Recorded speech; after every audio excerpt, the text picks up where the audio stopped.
Audible हूँ मैं? आवाज़ आ रही है? गुड आफ्टरनून काजल।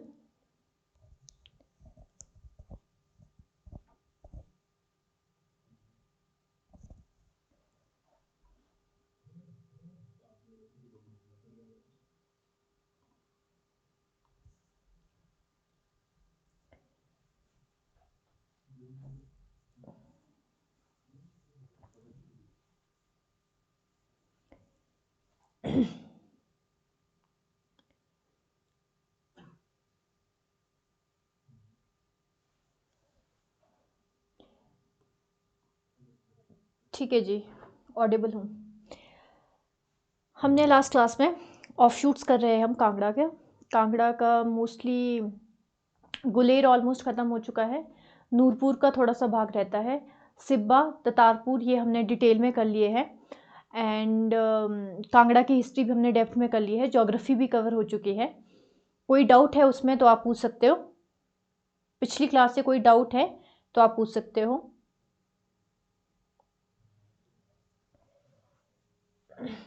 नहीं है डाउट तो फिर हम आगे मूव करते हैं।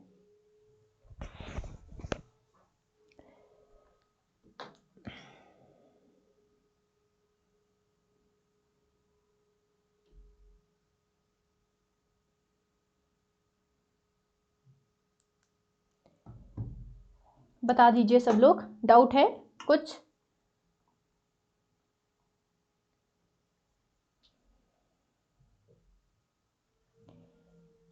वैसे तो डाउट नहीं होना चाहिए, हमने काफ़ी आराम आराम से चीज़ें कवर करी है ना। आपको रिवीजन का भी काफ़ी टाइम मिल गया। ज़्यादा नहीं कवर करते, अगर आप देखोगे तो मोस्टली 6-7 राजा ही कवर होते हैं, ज़्यादा से ज़्यादा 10 राजा कवर हो गए। उनको फिर आराम से आप कवर कर सकते हो। No ma'am. ठीक है जी, कोई डाउट नहीं है ना, तो आगे मूव करते हैं। ये थोड़ा सा रियासत का हमने जो देखा था कितनी कहाँ कहाँ पे कौन कौन सी रियासत है, यानी कि ऑफ शूट जो कांगड़ा से निकले थे। फर्स्ट ऑफ शूट निकला था, जसवा निकला था। जल्दी से मुझे डेट बता देंगे। पूरब चंद के द्वारा जसवा फाउंड किया गया था।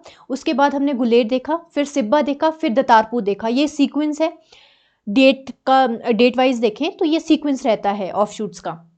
तो आप मुझे जल्दी से बता देंगे जसवा जो हमारी ऑफशूट है कांगड़ा की, वो कब कौन सी डेट को फाउंड हुई थी। तो उस तरीके से अगर यहाँ पे देखें तो ये है नूरपुर, नूरपुर वाला एरिया।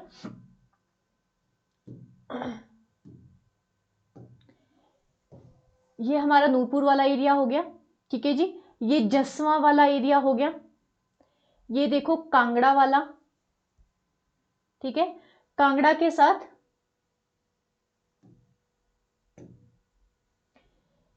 नूरपुर वाला, जसवा। ठीक है जी, ये हो गया कांगड़ा का एरिया। एंड कांगड़ा के साथ ही ये ज्वालामुखी वाला पार्ट हो गया। ज्वालामुखी कहाँ पे था? बिल्कुल हमने साउथ में, हमने स्टार्टिंग में भी देखा है ये चीज़। यहाँ पे पालमपुर, यहाँ पे बैजनाथ। पर्टिकुलरली नूरपुर पे फोकस करेंगे। नूरपुर के साथ जसवा रियासत होगी। दाड़ा सभा भी इधर ही पड़ती है। ठीक है जी, ततारपुर वाला एरिया। एंड यहाँ पे है हमारा बड़ा बंगाल वाला एरिया, बड़ा बंगाल वाला एरिया। ठीक है, तो एक आप आज रियासत पढ़ोगे, जवाली। ठीक है, जवाली एक रियासत थी। इसका नाम इतना ज़्यादा नहीं आता है क्योंकि ये कोई बड़ी रियासत नहीं थी, कोई ऑफशूट नहीं था। बट एक रियासत थी जो एक रानी के लिए बनाई गई थी, जवाली रियासत। यहाँ पे जो जवाली रानी है वही रहती थी, तो जवाली रियासत उनके लिए बनाई थी। तो आज हम ये देखेंगे कि ये रियासत किसके द्वारा बनाएंगे, क्यों बनाएंगी, रानी के लिए ही अलग से क्यों रियासत बनी। तो ये जवाली रियासत है। और गुलेर क्या बोलते, जो गुलेर की रानी थी उनके लिए ये रियासत बनाई गई थी। और वो नूरपुर की बेटी थी, गुलेर पे ब्याह करके वो आई थी। तो ये सारी चीज़ें हमने देखनी है आज। तो इस तरीके से नूरपुर आप देख लो, ऊपर है, बिल्कुल नॉर्थ में है। ज्वालामुखी साउथ में है। जसवा रियासत यहाँ है। और हम जो लास्ट रियासत कर रहे थे, गुलेर की रियासत। ठीक है, गुलेर की रियासत अगर आप एरिया देखोगे, ये गुलेर वाला एरिया है। नूरपुर इसके ऊपर पड़ता है। ठीक है जी, नूरपुर देखो ऊपर, चंबा वाला ऊपर रहता है, ये नूरपुर आ गया। सिब्बा देख लो नीचे को पड़ रहा है, जो मैं आपको पहले बता रही थी, दतारपुर इधर नीचे को। तो ये जो पर्टिकुलरली एरिया है, इस साइड को देखो, यहाँ पे कांगड़ा है। तो अगर हम यहाँ पे लोकेट करें, ये कांगड़ा आ गया, ये नूरपुर आ गया। इधर मैंने आपको पहले बताया कि सिब्बा, यहाँ पे सिब्बा रियासत, या फिर ऑफशूट बोलेंगे हम, इधर को दतारपुर। इतने ही ऑफशूट्स करी है हमने, दितारपुर, सिब्बा, नूरपुर, और यहाँ पे कांगड़ा वाला, जो हम कांगड़ा जो टाउन की बात करते हैं, नगरकोट, ये देखो नगरकोट, नगरकोट वाला एरिया, यहाँ पे हमारा गुलेर पड़ता है, ये वाला एरिया गुलेर। तभी आप देखोगे अभी, अब जब हम हिस्ट्री करेंगे, हमने ऑलमोस्ट गुलेर खत्म कर लिया था। नूरपुर भी, गुलेर का एक राजा रहता है, वो हमने पढ़ना है, वो मैंने आपको बोला था कि नूरपुर के साथ उसको कंपाइल करके पढ़ेंगे। तो नूरपुर भी ऑलमोस्ट खत्म हो गया है। तो आपने देखा होगा, जैसे आप पढ़ोगे तो नूरपुर और गुलेर के बीच ना काफ़ी ज़्यादा फोर्ट्स को लेकर लड़ाइयाँ रहती थी। तो आप मुझे बता दो कौन सा वो फोर्ट था जो मोस्टली नूरपुर और गुलेर के बीच बार बार, कभी गुलेर के पास जाता था, कभी नूरपुर के पास जाता था। हमने एक फोर्ट के बारे में पढ़ा है ये चीज़, जल्दी से मुझे बता दो। हाँ जी, वेरी गुड, जसवां। सबने ईयर बता दिया है, चांदनी मंजू, वेरी गुड, 1170 में, ठीक है जी, 1170 ईस्वी में हमारे जसवां रियासत की स्थापना होगी थी, ठीक है। अब इस क्वेश्चन का आंसर दे दो मुझे, कौन सा वो टाउन था, टाउन या फिर फोर्ट बोलेंगे हम, कौन सा फोर्ट था जो हमेशा कभी नूरपुर के पास जा रहा है, कभी नूरपुर का राजा के हाथ से गुलेर के पास जा रहा है। इनफैक्ट हमने देखा है कि जब फर्स्ट, चलो हिंट दे देती हूँ मैं आपको, जब फर्स्ट जो हमारे मुगल्स आए थे नगरकोट को कैप्चर करने, जहांगीर के अंडर की बात कर रही हूँ मैं, तो फर्स्ट इंटरफेरेंस उनका इंटरनल पॉलिटिक्स में कांगड़ा की ऑफशूट्स में ही हुआ था। आपको याद होगा, फर्स्ट आए, याद करो, 3 बार आए थे। एक आए थे 1614 से स्टार्ट हो गया था कैप्चर करना नगरकोट फोर्ट को जहांगीर के द्वारा। फर्स्ट हमने देखा कि जैन खान कोका, ये सारे आते रहते हैं, मुरीद खान वगैरह हमने देखे। बट जो लास्ट होता है जिसमें जब कैप्चर किया जाता है कांगड़ा फोर्ट को, डेट इज 1620 में कैप्चर किया जाता है। आपको पता है उस टाइम पे जगत सिंह था जो नूरपुर का था, एंड सुंदरदास रायरायन कहाँ से थे, बंगाल से आया था। उन दोनों ने कांगड़ा फोर्ट को कैप्चर करके जहांगीर को दिया था। तो उस टाइम पे, उससे पहले जब 2 बार आए थे, तो फर्स्ट टाइम जब आए थे मुगल्स, तो उन्होंने हिल एरियाज में फर्स्ट टाइम इंटरफेयर किया था इंटरनल पॉलिटिक्स में। तो आप मुझे वो बता दो कौन सा फोर्ट था।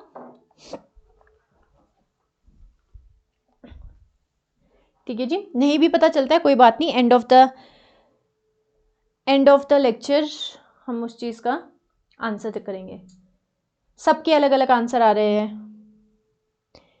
सहमति से एक आंसर दे दो, ठीक है। तो अब ये है, लोकेशन आपको पता चल गई गुलेर। अब मैप में क्लियर हो जाएगा कि अच्छा, चंबा के साथ अगर नीचे को देखें तो फिर कौन सा एरिया लगता है, कांगड़ा के ऊपर कौन सा एरिया है, तो यहाँ से आपको क्लियर हो जाएगा। धौलाधार कहाँ पे होती है, ये भी हमने सब कुछ डिटेल में, ज्योग्राफी में डिटेल में कर दिया है, धौलाधार कहाँ पे है, ठीक है जी। यहाँ से पालमपुर के पास नीचे को एक रेंज आती है, वो भी हमने सब कुछ देख लिया, ठीक है।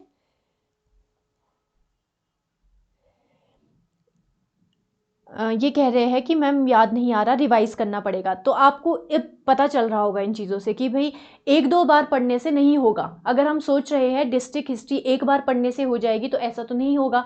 एक बार लेक्चर देखा, फिर आपने रिवाइज भी किया है, ठीक है, अपने एंड से आप रिवाइज भी कर रहे हो, बट फिर भी अगर आंसर नहीं आ रहा है तो कहीं ना कहीं, क्योंकि बहुत सारे फोर्ट्स हैं, हमने बहुत फोर्ट्स पढ़े हैं, मोस्टली कोटला फोर्ट पढ़ा है। चलो ये तो सबको पता होगा, कोटला फोर्ट किसने बनाया था ये बता दो। चलो, कोटला फोर्ट किसके द्वारा बनाया गया था। कोटला फोर्ट पड़ा है, माओकोट फोर्ट पड़ा है, नगरकोट फोर्ट पड़ा है, नगरकोट के सुजानपुर फोर्ट पड़ा है, नूरपुर फोर्ट पड़ा है। तो बहुत सारे फोर्ट्स पढ़े हैं हमने। आज हम और पढ़ेंगे ज्वाली के फोर्ट्स, एक नहीं थे 4-5 फोर्ट्स थे, तो वो हम पढ़ेंगे। तो इतने फोर्ट्स एक साथ याद करना मुश्किल हो जाता है, बार बार पढ़ोगे तो ईजिली हो जाएगा, ठीक है जी। तो अब आ जाते हैं जगत सिंह पे। जगत सिंह नूरपुर का राजा था, हमने देखा। इसी ने, ये सूरजमल का भाई था। पहले जब नगरकोट फोर्ट को कैप्चर करने के लिए जहांगीर की सेना भेजी गई, तो उस सेना में फर्स्ट टाइम जब आते हैं और सेकंड टाइम जब वो सेना आती है, तो उसमें सूरजमल हमें देखता है कि सूरजमल का एक रिप्रेजेंटेशन था। हिली एरिया से सूरजमल ने हेल्प करी थी मुगल्स की, हमने ये देखा। इनफैक्ट हमने ये भी देखा कि जो सूरजमल था उसको फोर्सफुली जहांगीर ने बोला। सूरजमल मन से कभी भी नहीं चाहता था कि नगरकोट फोर्ट या फिर कांगड़ा फोर्ट जो हमारा है वो मुगल्स के हाथों में जाए, नहीं चाहता था ये। तो इसलिए आपने देखा फर्स्ट जब फर्स्ट टाइम आई तभी भी इसने षड्यंत्र रचा, सेकंड टाइम तो इसने ओपनली रिवोल्ट कर लिया, फिर भाग के ये चंबा गया, फिर वहाँ पे इसकी डेथ होगी, हमने ये सारी चीज़ें देखी। उसके बाद जो जगत सिंह था उस टाइम पे वो साउथ में था, उसको बुलाया जाता है एंड इसकी हेल्प के लिए सुंदरदास राय रैन जो कि वेस्ट बंगाल का राजा था, जिसको विक्रमजीत भी कहा जाता था, विक्रमादित्य भी बोला है कई जगह, तो वो आता है एंड ये दोनों मिलके 1620 में कांगड़ा फोर्ट को कैप्चर कर लेते हैं।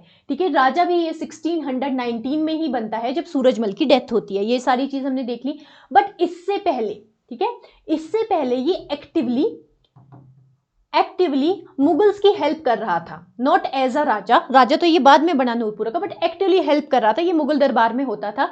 इसी वजह से इसने 1614 में बशौली का जो एरिया है, ठीक है, अभी प्रेजेंटली जम्मू कश्मीर के नीचे सदर्न साइड में बशौली के एरिया पे ये अटैक करता है। ठीक है जी, जब ये यहाँ पे अटैक करता है, ये बशौली का कुछ एरिया अपने अंडर ले लेता है। फर्स्ट चीज इसके बारे में ये होगी। सेकंड चीज 1620 में कांगड़ा फोर्ट को कैप्चर करने में ये हेल्प करता है, ये भी हमने डिटेल में कर दिया, इसको मुझे आपको बताने की जरूरत नहीं है। 1623 का एक इंसिडेंट होता है, अब देख लो, 1620 में कांगड़ा फोर्ट कैप्चर हुआ, डेट इज 14 नवंबर, ठीक है, और 20 नवंबर को 1620 को न्यूज़ पहुंचती है जहांगीर के पास कि कांगड़ा फोर्ट कैप्चर कर लिया गया है, ये पता है। अब 1622 में, ठीक है जी, टाइम पीरियड इज योर 1622, यहाँ पे लिख लेंगे अच्छे से, 1622 में जहांगीर अपनी सेना के साथ तो है, सेना तो आएगी ही बट इतनी ज़्यादा मात्रा में नहीं, सेना के साथ घूमने के इरादे से आया था, ऐसे कुछ यहाँ पे बस देखने आया था अपनी टेरिटरी को ना जो कैप्चर की गई है, और अपनी वाइफ नूरजहान के साथ ये आता है।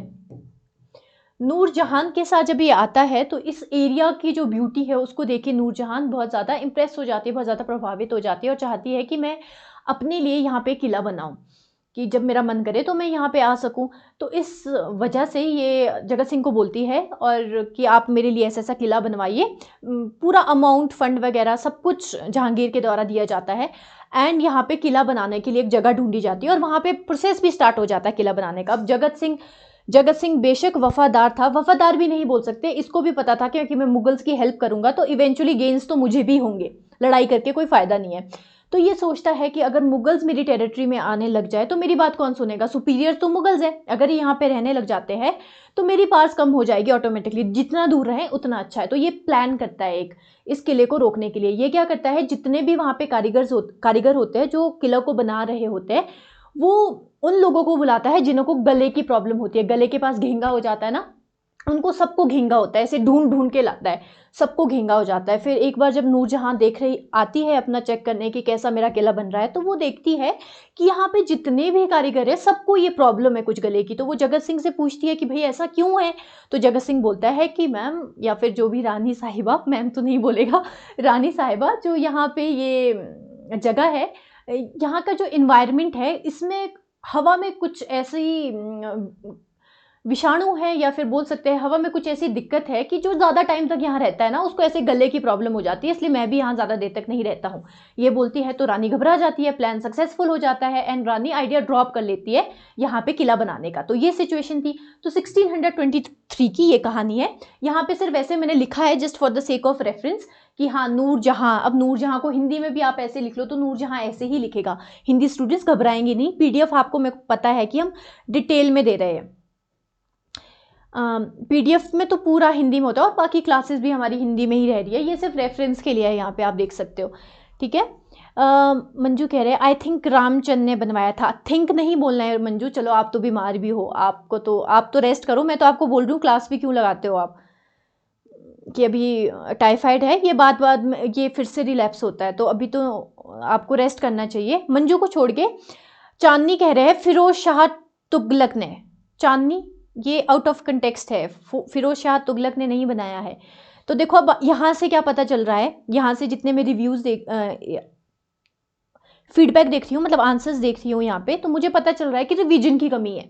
समझ पा रहे हैं? अब कोई बात नहीं, घबराना नहीं है, मैंने पहले ही बोल दिया कि बहुत ज़्यादा फैक्ट है। अब यहीं देख लो, 2 लाइन में कितने फैक्ट्स बता दिए मैंने आपको कि किला बनाया, वहाँ पे घेंगा था। इनफैक्ट ऐसे भी क्वेश्चन पूछ सकते हैं कि गले में कौन सी बीमारी थी जब ये फोर्ट बन रहा था नूरजहां के द्वारा, गले में थी कि आंख में थी? आंख में तो नहीं होगी ऑब्वियसली, फिर काम कैसे करेंगे, कान में थी, कुछ भी आ सकता है ऑप्शन में। कंफ्यूजन मैम, हाँ जी कंफ्यूजन हो जाता है, ऐसा नहीं है, वही मैं कह रही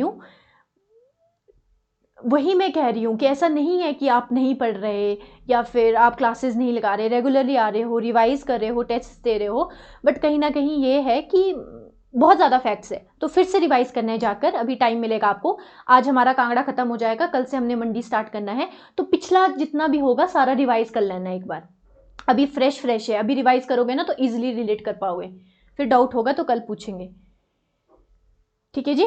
अब क्या होता है, टाइम पीरियड आता है, इसी टाइम पीरियड में 1623 के टाइम पीरियड में जो शाहजहां होता है, जहांगीर का, अभी वो गद्दी पे नहीं बैठा है, बट वो जहांगीर को बोलता है कि आप, जहांगीर को तो नहीं, जगत सिंह को बोलता है कि जहांगीर के अगेंस्ट रिवोल्ट करो। मैंने आपको पिछली क्लास में भी बताया था कि हिल स्टेट्स में जितने भी रिवोल्ट हुए हैं वो कहीं ना कहीं इनका जो मुगल्स के थे राजा थे, जैसे अकबर हो गया, अकबर का बेटा जहांगीर, जहांगीर का शाहजहां, इनका आपस में गद्दी के लिए लड़ाई चलती रहती थी, तो ये क्या करते थे, खुद ही रिवोल्ट करवा देते थे। जैसे मान लो हमने देखा जहांगीर के केस में भी मैंने आपको एविडेंस दिया कि जो अकबर है, अकबर के टेन्योर में जितने भी रिवोल्ट हुए हैं उनमें से 85% ऑफ द रिवोल्ट भड़काए गए थे जहांगीर के द्वारा। तो यहाँ पे भी आपको ये चीज देखने को मिल रही होगी कि शाहजहां बोलता है जहांगीर को कि तू ऐसा कर, रिवोल्ट कर दे, और जो शाहजहां बोलता है जगत सिंह को कि तू ऐसा कर, रिवोल्ट कर दे जहांगीर के अगेंस्ट, ठीक है जी। अब जो जगत सिंह का था उसका बहुत अच्छे रिलेशन थे शाहजहां के, कहीं ना कहीं उसको भी पता था कि जहांगीर का तो वैसे भी टाइम आने वाला है, बूढ़ा हो गया, नेक्स्ट शाहजहां ही बनेगा,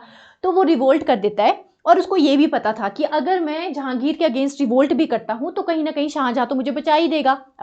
अब इसको नहीं पता होता था ना कि जितने भी रिवोल्ट है जहांगीर को कि शाहजहां के द्वारा, या फिर अकबर को नहीं पता था कि जहांगीर के द्वारा भड़काए गए हैं, तो ऐसे चल रही थी प्रोसेस। तभी आप देखोगे, हमने पिछले भी देखे कुछ राजा हमने पढ़े थे, तो वहाँ पे आप देख रहे हो कि जगत सिंह रिवोल्ट कर रहा है, फिर उसको माफ़ किया जा रहा है। जगत सिंह के केस में भी आप देखोगे, और राजा के केस में भी हमने देखा है कि वो रिवोल्ट करता है, फिर माफ़ कर दिया जाता है।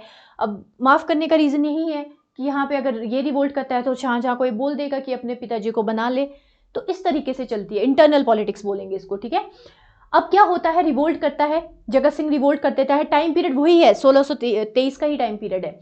अब जहांगीर जो है सप्रेस करने के लिए सादिक खान को भेजता है एंड माऊ सिंह को भेजता है, ठीक है जी, माऊ सिंह को भेजता है, ये जम्मू कश्मीर वाले एरिया का राजा था, इन दोनों को भेजता है एंड इसको फॉरगिव कर देता है एंड में, इवेंचुअली फॉरगिव की पता है हमें स्टोरी कि इंटरनल पॉलिटिक्स था, ठीक है जी। उसके बाद है बैटल ऑफ धलोक। अब ये नेक्स्ट जो इंपॉर्टेंट है ये है बैटल ऑफ धलोक, जो जगत सिंह के द्वारा फॉट की जाती है अगेंस्ट चंबा के अगेंस्ट फॉट की जाती है। इसके बाद जो चंबा है कुछ सालों के लिए नूरपुर के अंडर आ जाता है। अब होता क्या है इस बैटल में जो उस टाइम पे चंबा का राजा था वो था बलभद्र, बट किसी कारणवश वो कहीं गया हुआ था, तो वो अपने बेटे को जिसका नाम है जलंधर उसको राजगद्दी पे बिठा देता है for the time being, but actual राजा बलभद्र ही था।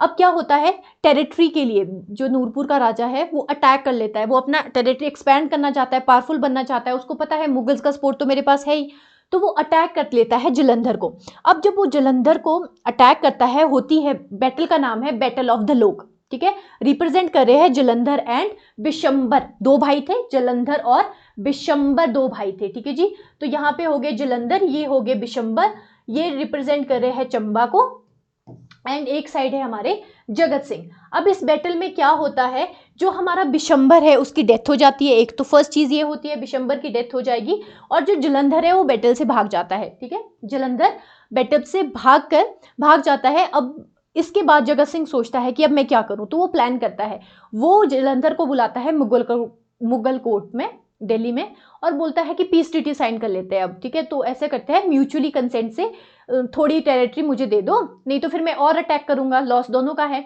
तो जलंधर को बुलाया जाता है मुगल कोर्ट में, एंड वहां पे धोखाधड़ी से इसको मार दिया जाता है जगत सिंह के द्वारा। अब जगत सिंह ने जलंधर को मारा, जे से दोनों याद रखेंगे, जगत सिंह ने जलंधर को मारा, बिशंबर तो पहले ही बैटल ऑफ धलोक में मारा गया था। अब इन दोनों की, अब इवेंचुअली वहां पे कोई राजा नहीं रहता है, एंड जो चंबा वाला एरिया है ये जगत सिंह के अंडर चला जाता है। चंबा की हिस्ट्री में हमने डिटेल में ये स्टोरी देखी थी, अभी तो सिर्फ अभी रिविजन समझ लो। अब होता है 1640 का टाइम पीरियड। अब देखो, क्या ये सारी चीजें आपको याद रखनी है? देखो, इस पॉइंट को याद रखने की जरूरत नहीं है, इसलिए मैंने ब्लैक में भी यहाँ पे नहीं लिखा है। इसको याद रखने की इतनी ज़रूरत नहीं है कि कौन भेजा था, क्योंकि इतना ज़्यादा इंपॉर्टेंट फैक्ट नहीं है। Battle of Dalog very important, prelims में पहले भी आया हुआ है। नूरजहां जहांगीर की जो विजिट होती है 1623 के अराउंड, ये भी बहुत ज़्यादा इंपॉर्टेंट है, ये भी आपको ध्यान रखनी है। कांगड़ा फोर्ट और बशोली अटैक भी आपको ध्यान रखना है, ठीक है। 1640 का फिर से ये रिवोल्ट करता है जगत सिंह, ठीक है। किसके अगेंस्ट? शाहजहां के अगेंस्ट कर लेता है। अब पहले जहांगीर के अगेंस्ट कर रहा था, अब शाहजहां के अगेंस्ट चल पड़ा ये, ठीक है। क्योंकि ये जो मुगल्स थे इनकी इंटरफेरेंस बहुत ज़्यादा होने लगी थी हिली एरियाज़ में, एंड जगत सिंह को ये पसंद नहीं था कि आप मेरी टेरिटरी में आके मेरे इंटरनल पॉलिटिक्स में, मेरी इंटरनल एडमिनिस्ट्रेशन में आप इसमें क्या बोलते इंटरफेयर करो। तो इस वजह से ये फिर से रिवोल्ट करता है, ठीक है। इसको फॉरगिव कर दिया जाता है, क्योंकि शाहजहां के पहले से काफ़ी कर्ज तो नहीं बोलेंगे, क्योंकि पहले शाहजहां की बात इसने मानी थी जब 1623 में इसने रिवोल्ट किया था, तो और फॉरगिव कर लेता है। इस टाइम पे भी रिवोल्ट को सप्रेस करने के लिए मुराद बख्श को भेजा जाता है, नहीं भी ध्यान रखना है तो चल पड़ेगा, ज़्यादा इंपॉर्टेंट है नहीं। 1642 में अगेन ये रिवोल्ट करता है, बार बार रिवोल्ट कर रहा है। अब क्या होता है, दारा सिको सेंट करता है, सेंट करता है, दारा सिको को सेंट किया जाता है शाहजहां के द्वारा, दारा सिको को सेंट किया जाता है। ये वाला फैक्ट इंपॉर्टेंट है, ये वाला रिवोल्ट इसका इंपॉर्टेंट है 1642 वाला। और जो माओकोट फोर्ट है उसको डिस्ट्रॉय किया जाता है। नूरपुर और तारागढ़ जो फोर्ट है वो यूज में रहता है 1857 तक। ये फैक्ट इंपॉर्टेंट है, ये पहले भी आया हुआ है। अब हमने 3 फोर्ट पढ़े यहाँ पे। सबसे पहले ध्यान रखो माओकोट फोर्ट, उसके बाद है जी तारागढ़ फोर्ट, उसके बाद है नूरपुर फोर्ट।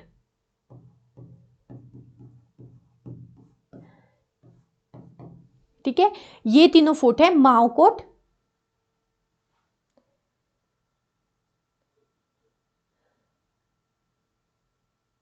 जलंधर, अच्छा जनार्दन, ओके स्पेलिंग मिस्टेक, ठीक है जी रुको, जलंधर लिख लिया मैंने, जनार्दन, हाँ जी इसको जनार्दन कर देना, जनार्दन, ठीक है। जलंधर हो गया, जनार्दन हो गया। अब आते हैं वापस, ये जो तीनों फोर्ट है ये कहीं ना कहीं अच्छे से प्रिजर्व करके बना करके इसने रखे हुए थे जगत सिंह ने। इसको पता था कि अगर कल के दिन मेरे पे अटैक होता है तो ऐसे स्ट्रॉन्ग फोर्स होने चाहिए जहाँ पे जाके मैं अपने आप को छुपा सकूं या अपने आप को मैं बचा सकूं, अपनी फैमिली को बचा सकूं। तो ये जो फोर्स थे कहीं ना कहीं इसके द्वारा इनको वेल मेंटेन करके इनको प्रिजर्व करके रखा गया था। अब क्या होता है, ये तीनों फोर्ट्स में, इस तीनों फोर्ट से रिलेटेड ये वाला आया हुआ है पॉइंट, डायरेक्टली ब्लोखरा से उठाया गया है, डायरेक्टली पॉइंट है। तो इसमें क्या होता है, माओकोट फोर्ट को डिस्ट्रॉय कर दिया जाता है और ये दोनों फोर्ट तारागढ़ एंड नूरपुर जो फोर्ट है इनका यूज 1857 तक किया गया है। 1857 में जो नूरपुर की रियासत थी वो ब्रिटिश का साथ देती थी, नॉट, उन्होंने हिल स्टेट्स में जो रूलर थे, कुछ हिल स्टेट्स के रूलर, उन्होंने 1857 का जब रिवोल्ट हुआ था, अगर आपने अभी मॉडर्न हिस्ट्री नहीं हमारी स्टार्ट हुई है, जिसने पहले से पढ़ा उसको तो पता होगा कि 1857 में एक रिवोल्ट हुआ था, इंडियंस के द्वारा ब्रिटिश के अगेंस्ट किया गया था। इसको कुछ लोग फर्स्ट वॉर ऑफ इंडिपेंडेंस भी बोलते हैं। तो इस इंडिपेंडेंस की जो वॉर थी, अगर हम इसको इंडिपेंडेंस वॉर बोलें तो इसमें हिल चीफ्स, जैसे कि आप रामपुर का राजा था शमशेर सिंह, उसने भी लड़ाई में भाग लिया था। लड़ाई में भाग लेने के बजाय उन्होंने जो हमारे इंडियंस हैं उनका साथ दिया था। बट कुछ राजा ऐसे भी थे जो ब्रिटिश के साथ थे, उसमें से जो एक राजा नूरपुर का था उसने भी ब्रिटिश का साथ दिया था, एंड उस वॉर में इन दोनों फोर्ट्स का यूज किया गया था। ठीक है जी, ठीक है जी, कोई बात नहीं मंजू। अब देखो क्या है, ये दोनों फोर्ट्स, हमें ये वाला फैक्ट इंपॉर्टेंट है कि इन दोनों फोर्ट्स का यूज 1857 तक हुआ। ठीक है जी, अब 1645 में ये वाला फैक्ट भी इंपॉर्टेंट हो जाता है। अब इसके रिलेशन, इसको समझ आ गया कि अब लड़ाई करके तो कोई फ़ायदा नहीं है, तो इवेंचुअली इन दोनों के बीच जो मुगल्स है एंड जगत सिंह है, इवेंचुअली धीरे धीरे चीज़ें ठीक हो जाती है एंड ये अब मुगल्स की साइड हो जाता है। एंड बहुत सारी वॉर्स में जगत सिंह ने पार्टिसिपेट किया था। जो मुगल्स लड़ रहे थे, कभी उज़्बेकिस्तान में लड़ रहे हैं, कभी मतलब अफ़गानिस्तान वाले एरिया में बहुत ज़्यादा रिवोल्ट होते थे, वहाँ जा रहे हैं। अगर अपने साउथ की साइड कोई रिवोल्ट हो रहा है तो वहाँ जा रहा है। तो ऐसे ही 1645 में इसको भेजा गया उज़्बेक्स, ठीक है, उज़्बेकिस्तान वाला एरिया, वहाँ पे रिवोल्ट हो रहा था, उसको सप्रेस करने के लिए इस रिवोल्ट में इतना बोलते ब्रेवरी के साथ जगत सिंह ने लड़ाई लड़ी, इतनी ज़्यादा अपनी जो पार है उसका प्रदर्शन किया कि आज तक जगत सिंह के इसकी क्या बोलते इसकी इस वॉर की कहानियाँ, ठीक है, कि इतनी स्ट्रांगली इसने डिफेंड किया था अपनी आर्मी को, इसकी कहानियाँ आज तक कांगड़ा के जो अराउंड के एरिया में वहाँ पे गाई जाती है, गाने के थ्रू गाई जाती है। तो यहाँ से जो जगत सिंह का टेन्योर है आपको पता चलेगा कि बहुत ज़्यादा ये पावरफुल राजा था, इसने बहुत ज़्यादा लड़ाइयाँ भी लड़ी, बहुत कुछ किया भी नूरपुर के लिए, नूरपुर की टेरिटरी भी बढ़ाई, और एंड में ये लड़ाई में ही मरा, और लड़ाई में भी बहुत ज़्यादा अपना शक्ति प्रदर्शन बोल सकते हैं करके ये मरा, ठीक है। तो ये थे हमारा जगत सिंह। जगत सिंह के बाद जो नेक्स्ट रूलर आता है उसका नाम है राजरूप सिंह। ज़्यादा कुछ इंपॉर्टेंट है नहीं, बस इंपॉर्टेंट ये है कि इसका अच्छे रिलेशन थे मुगल के साथ, एंड जो कोटला फोर्ट था, ठीक है, इससे पहले कोटला फोर्ट गुलेर के पास था, यहाँ पे कोटला फोर्ट वापस मिल जाता है राजरूप सिंह को। ज़्यादा इंपॉर्टेंट कुछ है नहीं, ठीक है जी। नेक्स्ट आ जाते हैं हमारा Bahau Singh. Bahau Singh change the name to Murid Khan. बहाऊ Singh का इसी की टेन्योर पे राजरूप सिंह है। राजरूप सिंह का बहाऊ सिंह, राजरूप सिंह के टाइम में इसी का ही भाई था, उसका नाम बहाऊ सिंह था। बहाऊ सिंह ब्रदर था राजरूप सिंह का। अब क्या होता है, इस टाइम पे जब ये राजरूप सिंह रूल कर रहा था, ये तो हिली एरिया में था, बट ये आर्मी में इन्वॉल्व था। आर्मी में किसकी? मुगल्स की आर्मी में इन्वॉल्व था, मुगल्स की आर्मी में ये इन्वॉल्व था, और ये काफ़ी ज़्यादा ये भी लड़ाइयों में भाग लेता था, एंड इसी कारणवश इसने जो डेक्कन की एक लड़ाई थी उसमें बहुत ज़्यादा अपना योगदान दिया था। तो इस कारण इसको शाहजहां ने, पर्टिकुलरली ये फैक्ट भी इंपॉर्टेंट है, शाहजहां ने इसको नूरपुर वाला, शाहपुर एंड पल्हाई एंड कांधी, इसका जो एरिया है, कुछ पार्ट्स नूरपुर के, शाहपुर के, फलाई के एंड कांडी के, यहाँ पे ये जो पार्ट्स थे ये बहाऊ सिंह को दे दिए थे कि आप जाओ यहाँ पे जाके अपना एक छोटी सी रियासत बोल सकते हैं, या फिर इंडिपेंडेंट रूल आप कर सकते हो, ठीक है। आपको नूरपुर के अंडर भी रूल करने की ज़रूरत नहीं है, आप इंडिपेंडेंटली रूल कर सकते हो। मंजू मैं चेक करके बताऊंगी आपको, ठीक है। नेक्स्ट इज, तो ये चीज़ होती है क्या बोलते, ये वाला फैक्ट हो गया क्लियर कि इसने एक अलग से अपनी इंडिपेंडेंट रूल किया, नूरपुर के इंडिपेंडेंट इसने रूल किया, एंड ये किसने दिया था? शाहजहां ने इसको ये पार्ट्स दिए थे, और इसने ये जो पूरी अपनी टेरिटरी थी छोटी सी, इसकी कैपिटल शाहपुर रखी थी, ठीक है जी। तो ये है बहाऊ सिंह, और इसी ने ही अपना नेम, ये फैक्ट भी इंपॉर्टेंट हो जाता है। तो इससे ज़्यादा इसका जो ब्रदर है उसके फैक्ट्स इंपॉर्टेंट है, इसने अपना नाम चेंज करके मुरीद खान रख लिया था। तो ऐसे फैक्ट्स आपको देखने को मिलेंगे ही। यहाँ तक चीज़ें क्लियर है? कोई डाउट है तो पूछ सकते हो।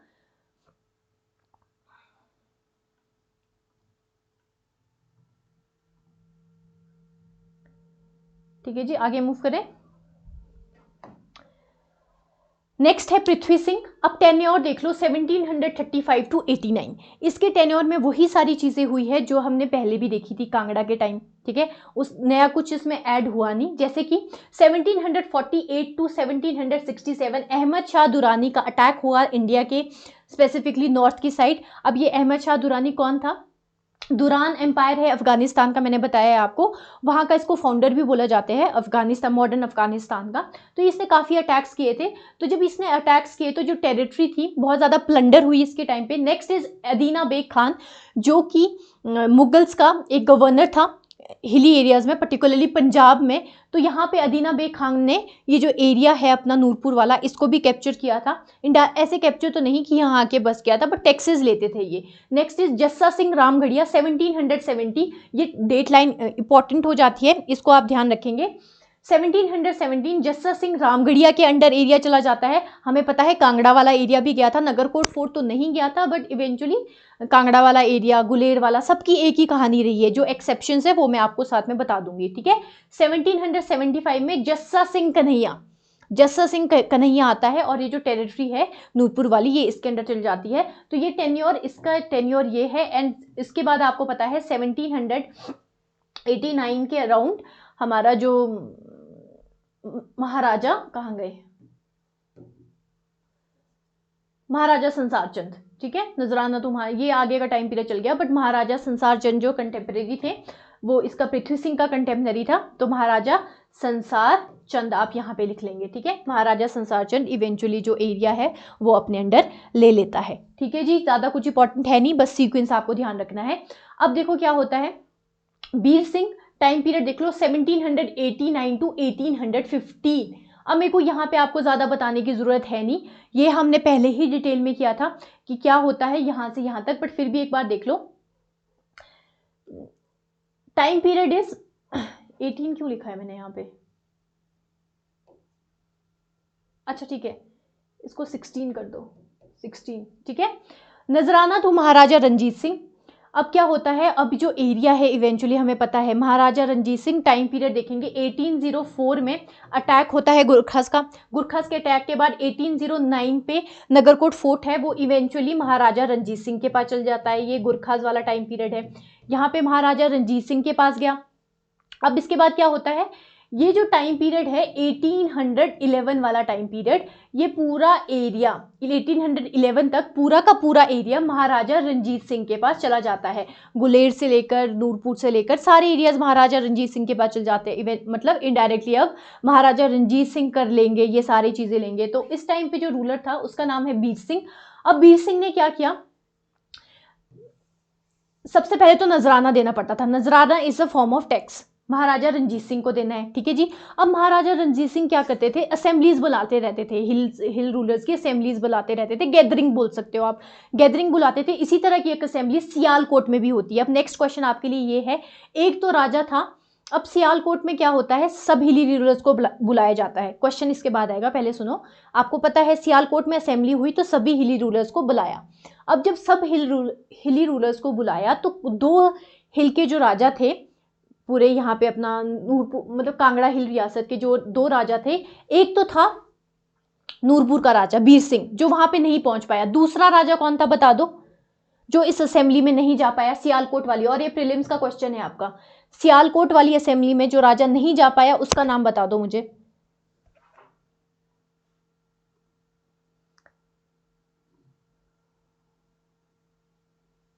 जल्दी से बता दो।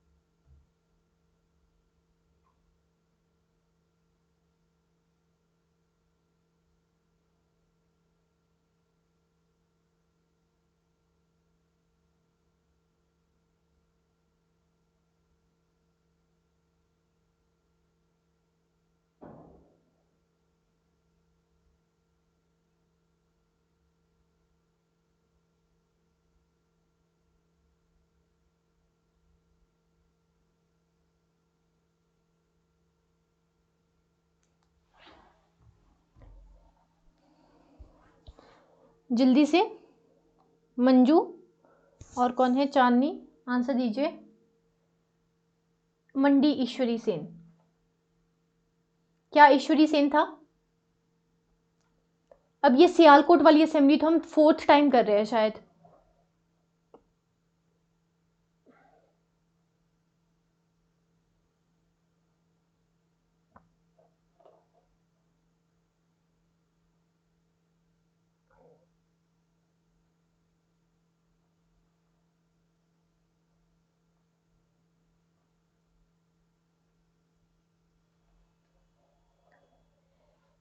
जब तक आप आंसर देते हो हम स्टोरी समझ लेते हैं। अब क्या होता है, ये दोनों जो राजा थे, एक मैंने आपको बता दिया, एक आप मुझे बताओगे। ये दो राजा वहाँ पे नहीं पहुँच पाते हैं एंड इस वजह से इससे इंसल्ट लेता है महाराजा रंजीत सिंह इसको। अपनी इंसल्ट लेने के बाद वो इन पे फाइन लगा लेता है, बहुत ज़्यादा फाइन लगा लेता है।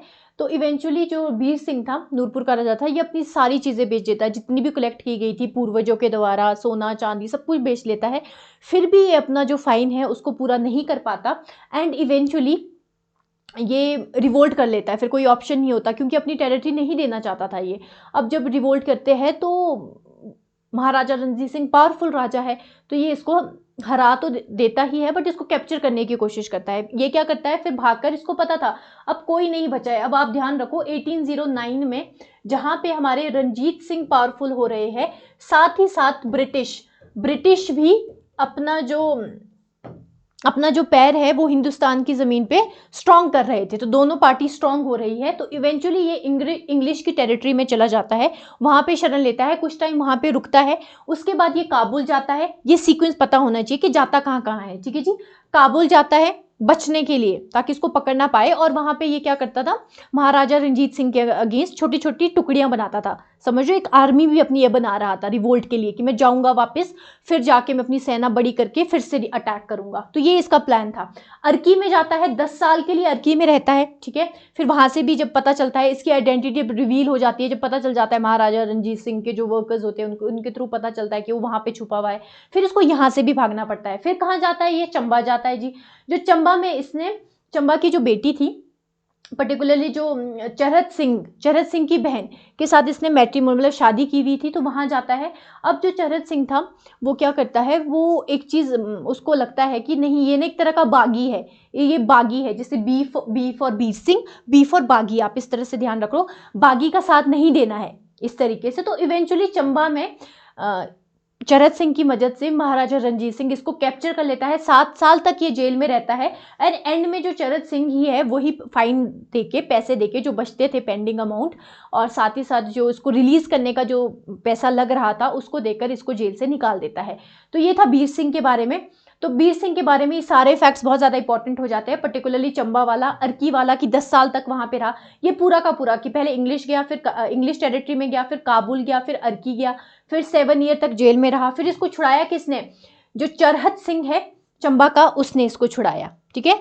तो ये इंपॉर्टेंट क्वेश्चन बोल दो आप। मेरा क्वेश्चन ये है कि जो सियालकोट की असेंबली थी, महाराजा रंजीत सिंह ने हिल स्टेट्स के जितने भी रूलर्स थे सबको बुलाया, ठीक है, कांगड़ा वाले हिल स्टेट में जो इसके अंडर आते थे, असेंबली के लिए गैदरिंग्स होती थी, तो उसमें सभी जाते हैं। दो रूलर्स नहीं पहुंच पाते, एक तो नूरपुर का था जिसका नाम बीर सिंह था, सेकंड पूछ रही हूं मैं, कौन था? वेरी गुड मंजू, उसमें नूरपुर और जसवा का राजा नहीं गया था, जसवा है मंडी का ईश्वर सेन नहीं है आरुचि, आप रिवाइज कर लेना जाकर, जसवा का राजा था। और ये फैक्ट आपके प्रीलिम्स में पूछा गया है, एचएस में पूछा है या एलाइड या नाय में, बट पूछा इन तीनों एग्जाम में से किसी एक में है, क्योंकि स्टेटमेंट बेस्ड क्वेश्चन आया था, क्लरिकल वगैरह में क्वेश्चंस नहीं आते हैं स्टेटमेंट बेस्ड। कोई बात नहीं, नेटवर्क इशू होगा वहां पे मंजू, ठीक है। अब जो लास्ट रूलर है वो है जसवंत, एक सेकेंड ऊपर, हाँ जी, लास्ट रूलर है जसवंत सिंह। अब इसके टेन्योर में क्या होता है, कुछ इंपॉर्टेंट चीजें वो हम देखेंगे। Nurpur first state to revolt against a British, 1846 में नूरपुर फर्स्ट स्टेट बनता है, और रूलर होते हैं जसवंत सिंह, जो रिवोल्ट करते हैं ब्रिटिश के अगेंस्ट, ठीक है, ब्रिटिश के अगेंस्ट फर्स्ट रिवोल्ट किया जाता है। अब रिवोल्ट करने के बहुत सारे रीजंस हैं, मोस्टली तो ये था कि ब्रिटिश अब इंटरनल जो पॉलिटिक्स में उसमें पूरा घुस गए थे, टेरिटरी को अपने अंडर लेना चाहते थे, ये बस नाम का राजा रह जाना था। अभी हम जब रिलेशन देखेंगे ना सिक्स का हिल स्टेट्स के साथ, फिर ब्रिटिश का हिल स्टेट्स के साथ, पर्टिकुलरली हिमाचल वाले स्टेट के साथ, ये मेंस का आपका सिलेबस रहता है, तो वहाँ पे हम इसको डिटेल में पढ़ेंगे कि क्या रीजंस थे, बट मोस्टली यही रीजंस रहते थे। और इसका जो वजीर था जिसने हेल्प करी थी, और बाद में जाके इसी वजीर ने इससे भी बड़ा रिवोल्ट किया था ब्रिटिश के अगेंस्ट, इससे भी बड़ा रिवोल्ट इसके वजीर ने किया था, तो ऐसा रेयर देखने को मिलता है, तो ये पॉइंट इंपॉर्टेंट है। वजीर था, उसका नाम था राम सिंह, राम सिंह ने रिवोल्ट किया। नूरपुर का जो राजा था जसवंत सिंह, इन दोनों ने मिलकर, जसवंत एंड नूरपुर का जो वजीर है उसका नाम है राम सिंह, दोनों ने रिवोल्ट किया, एंड इवेंचुअली इस रिवोल्ट में ये हारे नहीं, एंड इनकी डेथ हो जाती है विद इन 1898 में इनकी डेथ होती है। बट ये 1846 से लेकर 1849 तक ये बीमार, मतलब ये वॉर में इतने ज़्यादा हार जाते हैं, रिवोल्ट में इतने ज़्यादा थक जाते हैं कि ये थोड़ा ऐसे ब्रेक वाला टेन्योर पे, बट ये अपने टेरिटरी में नहीं होते, और कार्यभार संभाला जाता है राम सिंह के द्वारा। अब राम सिंह जो अगेन फिर से रिवोल्ट करता है 1849 में, बहुत बड़ा रिवोल्ट करता है ब्रिटिश के अगेंस्ट, बट यहाँ पे डिफीट किया जाता है, ये हारा जाता है। इसमें मतलब फाइनल जो आउटकम था सबको यही लग रहा था कि राम सिंह जीत जाएगा, मतलब 90% चांस थे कि राम सिंह जीतेगा ही जीतेगा। बट इसको एक ब्राह्मण है, उसका नाम था पहाड़ चंद, ये भी फैक्ट प्रीलिम्स में आया है, पहाड़ चंद ब्राह्मण के द्वारा राम सिंह को हराया जाता है, ठीक है। तो पहाड़ के समान बड़े हैं राम भगवान, तो आप इस तरीके से भी ध्यान रख सकते हो, राम भगवान पहाड़, ठीक है, तो उनके द्वारा हराया जाता है। अब क्या होता है, इवेंचुअली जब ब्रिटिश को भी ये चीज़ धीरे धीरे समझ आने लगी थी। आप देखोगे मॉडर्न हिस्ट्री में कि ब्रिटिश ने ना हिल स्टेट्स या पर्टिकुलरली पूरे इंडिया की बात करें हम, अलग अलग पॉलिसीज थी इनकी। पहले इन्होंने सोचा हम डायरेक्ट अटैक करेंगे, अलग अलग देखोगे आप अलग अलग पॉलिसी किस प्रकार से इन्होंने लाई है। बाद में ये धीरे धीरे पहुंच गए कि नहीं, अब इनको थोड़ा लालच देते हैं, म्यूचुअली बात करते हैं, इस तरीके से अलग अलग रहा है। तो इसी पॉलिसी के अंडर ये क्या करते हैं, जसवंत सिंह के साथ बोलते हैं कि लड़ाई करके डायरेक्टली कैप्चर नहीं करेंगे, इसको थोड़ा हम लालच देंगे। तो लालच देने का प्रोसीजर क्या होता है, British increase the Jagir and money, ठीक है, जागीर इंक्रीज कर दी जाती है जसवंत सिंह की। अब देखो डायनेमिक्स क्या थे, जागीर बेशक इंक्रीज कर रहे हो आप, ठीक है, आप इनको मनी भी दे रहे हो, बट इवेंचुअली जो टैक्सेस है कलेक्ट तो आपने ही करने हैं एंड में, ठीक है।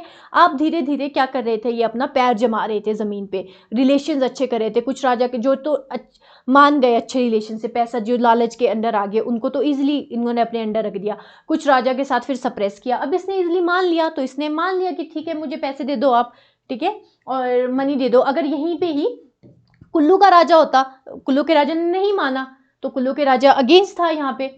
तो इस तरीके से अलग अलग सब राजा का अलग अलग रहता था। तो 1857 में रिवोल्ट जो हुआ था उसमें नूरपुर ने सपोर्ट किया था। अब देखो पहले इसने ही रिवोल्ट किया है, फर्स्ट स्टेट बना है रिवोल्ट करने वाला, बाद में यही सपोर्ट कर रहा है 1857 की वॉर में ब्रिटिश के, ठीक है। तो इस तरीके से याद रखनी है आपने चीजें। देखो यहाँ पे एक ही राजा ने दो दो फैक्ट्स आपको दिख रहे हैं, एक बिल्कुल ही एक सिक्के के दो पहलू हो गए ना, पहले आप कुछ हो फिर आप कुछ हो, बिल्कुल ही ऑपोजिट बोल सकते हो आप। ये है नूरपुर फोर्ट जो हमने देखा था अभी। देखो अभी ये अच्छी कंडीशन में है, बट कुछ फोर्ट्स ऐसे हैं अभी भी कांगड़ा के एरिया में, कुछ तो अर्थक्वेक से डिस्ट्रॉय हो गए, कुछ को फिर लूटा गया, कुछ का अच्छी प्रॉपर केयर नहीं हुई। फिर हमारी जो ये जो प्रॉपर्टीज़ है जिनको हम हमारे कल्चरली इंपॉर्टेंट है बहुत ज़्यादा, आप देखोगे तो अच्छे से प्रिजर्व ना होने के कारण, जैसे हमने पढ़ना भी, मैं फिर से बोल रही हूँ जवाली फोर्ट्स के बारे में पढ़ना है, वो अच्छे से प्रिजर्व नहीं करेगी तो वो आज की डेट में ख़त्म है, उनके एग्जिस्टेंस नहीं मिलते हमें देखने को। तो ये सारी चीज़ें हैं। नेक्स्ट आते हैं बंगाल रियासत। यहाँ तक कोई डाउट है तो पूछिए, नहीं तो हम आगे मूव करते हैं।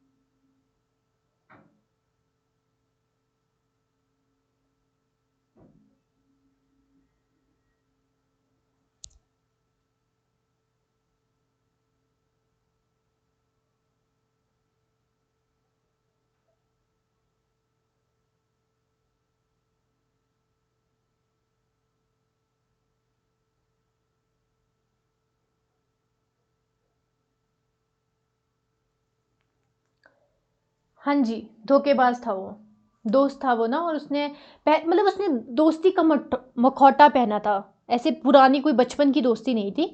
हाँ ऐसे बोला था कि जो ये ब्राह्मण था पहाड़ चंद राम सिंह को कि हाँ मैं आपकी मदद करूंगा, बट एंड में फिर धोखा दे देता है। धोखेबाज ब्राह्मण, बिल्कुल। आपका सरनेम भी शर्मा है।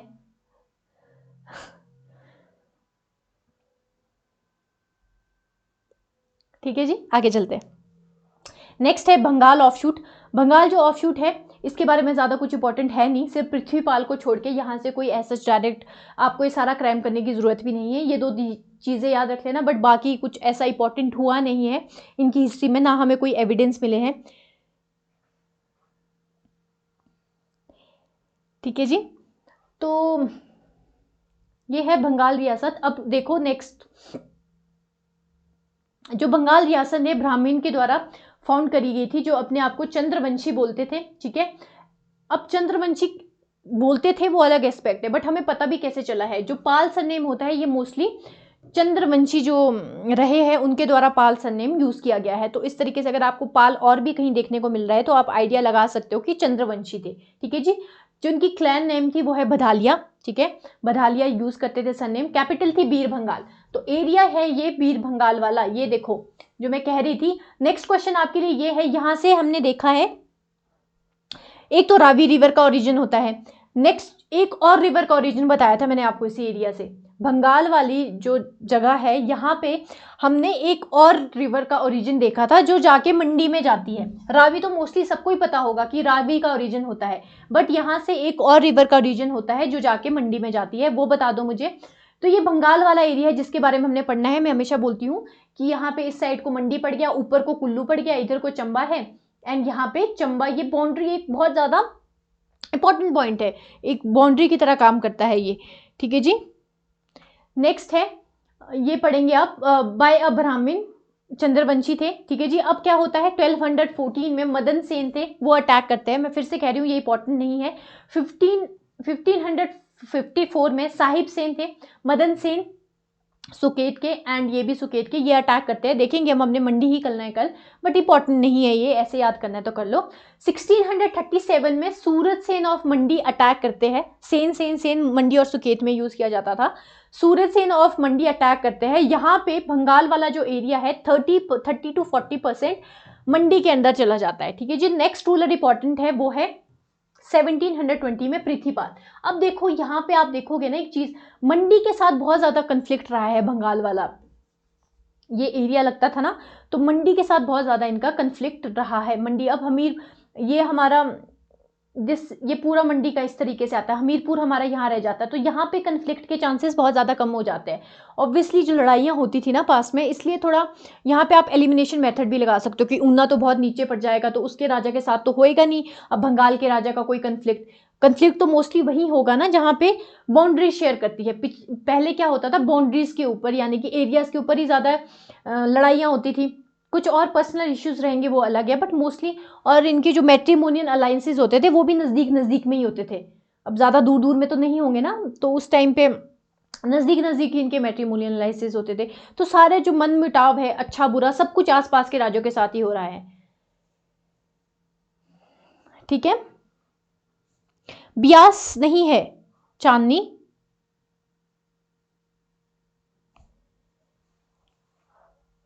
नेक्स्ट इज, ठीक है, ये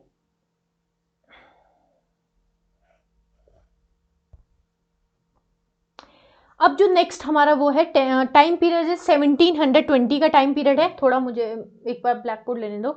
ध्यान रखो 1720 में राजा जो बनता है बंगाल का वो है पृथ्वीपाल। पृथ्वीपाल राजा बनता है। पृथ्वीपाल राजा बनता है, इसके टाइम पे एक इंपॉर्टेंट कहानी है कि जो पेपर में पूछी भी गई है काफी बार, तो वो हमें पता होनी चाहिए। यहाँ पे देख लो मंडी वाला एरिया, जो पृथ्वीपाल था उसने शादी करी थी सिद्ध सेन। ठीक है, सिद्ध सेन की बेटी, सिद्ध सेन की बेटी थी, उससे शादी करी थी बंगाल के राजा पृथ्वीपाल ने। अब जो सिद्ध सेन की नजर थी वो अपने ही जवाई के टेरिटरी को कैप्चर करने की थी। ये जो सिद्ध सेन है, विजिबल है, ये दिख रहा है यहाँ पे। ठीक है जी। सिद्ध सेन का काम क्या था, सिद्ध सेन काम तो नहीं, सिद्ध सेन चाहता था अपने ही जवाई की जो पृथ्वीपाल है उसकी टेरिटरी को कैप्चर करने का। टाइम पीरियड है 1720। अब ये क्या करता है, ये धोखे से पृथ्वीपाल को बुलाता है और बोलता है कि आप आइए जवाई साहब, मेरी आप हेल्प कीजिए, मेरे ऊपर अटैक कर लिया है, मुझ पर अटैक कर लिया है ये सुकेत आता है नीचे को। उस टाइम पे मंडी जो था, आज प्रेजेंट आपको मंडी जैसा दिखने को मिलता है वैसा नहीं था, दो भागों में था, सुकेत और मंडी अलग अलग थे। तो सुकेत के राजा ने मुझ पर अटैक कर लिया है, आप आओ, आप मेरी हेल्प करो। तो पृथ्वीपाल भी चला जाता है, इसकी बढ़िया स्वागत वगैरह होता है, सत्कार होता है, एंड कुछ दिनों बाद इसको कैप्चर कर लिया जाता है। वो जगह इंपॉर्टेंट है कि कौन से पैलेस में इसको कैप्चर कर दिया जाता है। किसी को पता है तो आप बता दो, नहीं तो मैं बताती हूँ। कैप्चर किया जाता है, जगह इज योर, बता दो जल्दी से, जगह, place is your Damdama palace. Damdama palace में इसको कैप्चर कर लिया जाता है। ठीक है, यहां पे कैप्चर करने के बाद कुछ टाइम बाद जब ये भागने की कोशिश कर रहा था, इसको मार भी देता है। मारता कौन है, सिद्ध सेन ऑफ मंडी। अब दूसरा क्या है, जो ये पृथ्वीपाल था बंगाल का राजा, अब साथ में ही हमें पता है क्या लगता है, कुल्लू लगता है, बंगाल के इस साइड को कुल्लू लगता है। कुल्लू की जो बेटी थी उससे शादी करी थी पृथ्वीपाल ने, मतलब पृथ्वीपाल की जो बहन थी, सॉरी, पृथ्वीपाल की जो सिस्टर थी, she was married to Kullu राजा। कुल्लू राजा, ठीक है जी, नाम है मानसिंह। मान सिंह के साथ शादी करी थी। अब इसका ये तो मर गया, पृथ्वीपाल तो मर गया, तो इसकी जो माँ होती है वो भी अपने जवाई की हेल्प लेती है। एक अपने जवाई को ही मार देता है, एक अपनी जवाई की हेल्प लेती है कि आप आइए, मेरी जो टेरिटरी है वो खतरे में है, सिद्ध सेन उसको कैप्चर करना चाहता है, आप आओ हमारी हेल्प करो। मान सिंह कुल्लू से आता है, वो सिद्ध सेन के साथ लड़ाई करता है एंड इवेंचुअली जो लड़ाई होती है इसमें बंगाल का लॉस ही होता है, क्योंकि आगे कोई है नहीं जो बंगाल को संभाल पाएगा। तो इवेंचुअली टेरिटरी के टुकड़े हो जाते हैं, कुछ भाग कांगड़ा के पास चला जाता है, कुछ भाग मंडी के पास चला जाता है, कुछ भाग कुल्लू के पास चला जाता है। तो बंगाल वाला पूरा एरिया इन तीनों में डिवाइड हो जाता है। तो लास्ट जो रूलर उनको बोल सकते हैं पृथ्वीपाल। ठीक है जी। नेक्स्ट आते हैं गुलेर। यहां तक कोई डाउट? दमदमा महल, हाँ जी। नेक्स्ट है गुलेर। गुलेर हमने पहले कर लिया था, एक दो स्टोरी रहती थी, मैंने बोला था हम बाद में करेंगे इसको। तो गुलेर अगर आपको याद होगा, गुलेर से पहले हमने बहुत सारे राजा है जो कर लिए हैं, जैसे जीत सिंह किया था हमने गुलेर से पहले, जीत सिंह के बारे में पढ़ा था। एंड हमने वैसे तो गोवर्धन सिंह से पहले जीत सिंह के बारे में पढ़ा था। तो ये कहानी यहाँ से अब शुरू कर रहे हैं हम, 2-3 राजा जो हमने करने हैं। लास्ट हमारा लेक्चर खत्म होने वाला है, बस थोड़ा सा रहता है, 1 सेकेंड, बस खत्म है ऑलमोस्ट, ज़्यादा कुछ है नहीं इसमें, 1-2 कहानी है, 10-15 मिनट की कहानी है। अब कहानी क्या है, मैंने आपको स्टार्टिंग में बताया था कि चलो पहले वो कहानी हम बाद में जाएंगे, पहले कुछ इंपॉर्टेंट फैक्ट्स इसी के बारे में देख लेते हैं। जो गुलेर का राजा है वो है गोवर्धन सिंह। टाइम पीरियड कौन सा है? 1748 वाला टाइम पीरियड ही चल रहा है। यहाँ पे अदीना बे खान, आपको पता है अदीना बे खान पंजाब का गवर्नर था, जो अपॉइंट किया गया था मुगल्स के द्वारा पंजाब वाले एरिया के लिए। अब ये जो गवर्नर है इसका, हमने वैसे तो गोवर्धन सिंह भी पहले किया है। अब इसकी लड़ाई हो जाती है गोवर्धन सिंह के साथ, अदीना बे खान की लड़ाई हो जाती है गोवर्धन सिंह के साथ। और होती क्यों है? हाथी की वजह से। गोवर्धन सिंह के पास एक हाथी था जो अदीना बे खान को चाहिए होता था। हाथी को मना कर दिया देने से कि मैं नहीं देता। एंड इस जो बैटल हुई है, ये फैक्ट इंपॉर्टेंट है, इसमें अदीना बे खान बहुत पावरफुल था, बट गोवर्धन सिंह इसमें जीत जाता है। इस लड़ाई में जो हाथी है ये इवेंचुअली गोवर्धन सिंह के पास ही रहता है, उसी का हाथी उसी के पास रहता है। ठीक है जी। अब आते हैं यहाँ पे next fact, married to Nurpur daughter Jawali उप रियासत ऑन देहरी खड। अब ये क्या स्टोरी है? मैंने आपको स्टार्टिंग में बताया था एक चीज, मैंने आपको स्टार्टिंग में ही जब हमने लेक्चर स्टार्ट किया था मैंने आपको बताया था कि एक रानी ऐसी थी जिसके लिए अलग से ही महल बनाएंगे। ठीक है, वो है ज्वाली के महल। ठीक है, अब ये क्यों बनाएंगे, स्टोरी क्या थी? स्टोरी ये थी, ये जो रानी है इसकी शादी तो हुई, इसकी विदाई तो हुई, बट ये कभी अपने ससुराल पहुंच ही नहीं पाई। अब रीजन क्या था, ऐसा क्यों हुआ? रीजन इसका ये था कि उस टाइम पे अकबर के बाद जितने भी मुगल सम्राट है वो ना असेंबलीज बुलाते थे। हमने देखी अभी महाराजा रणजीत सिंह वाला टाइम पीरियड भी देखा हमने, उन्होंने भी असेंबली बुलाई थी। उससे पहले भी असेंबलीज होती रहती थी, गैदरिंग्स होती रहती थी। अब इस गैदरिंग्स में डिस्कशंस होती थी, डिस्कशंस के साथ साथ यहाँ पे गाना बजाना ये सब कुछ रहता था। तो इसी तरह से एक महफिल बैठी हुई थी, उसमें 2 राजा थे, एक था नूरपुर का, और भी थे बहुत हिली स्टेट्स के, कांगड़ा के रूलर थे, बट पर्टिकुलरली ये कहानी है नूरपुर और गुलेर के बीच की। गुलेर का राजा हम पढ़ रहे हैं गोवर्धन सिंह पढ़ रहे हैं हम। अब इन दोनों के बीच क्या हुआ, असेंबली बैठी हुई थी बढ़िया, तो यहाँ पे नूरपुर का राजा गुलेर के राजा पे व्यंग्य कसते हुए ऐसे मजाक में बोलता है कि जो गुलेर का राजा ना बहुत अच्छा गाना गाता है, बहुत ही ज्यादा अच्छा गाना गाता है। तो सब लोग इंसिस्ट करते हैं कि गाओ गाओ गाना, तो ये गा लेता है गाना। तो इसी पे ही काउंटर अटैक करते हुए गुलेर का राजा नूरपुर के राजा को बोलता है कि जो नूरपुर का राजा ना ये बहुत अच्छा डांस करता है। ठीक है, अब गाना गाना तो फिर भी ठीक था, महफिल में एक राजा को डांस करना पड़ा। अब ये बहुत ह्यूमिलिएटिंग था इसके लिए, बहुत ज्यादा इसको ठेस पहुंची इसके ईगो पे कि ऐसे कैसे मुझे नाचने को बोल दिया इसने, ऐसे क्यों बोल दिया इसने, कुछ और भी तो बोल सकता था।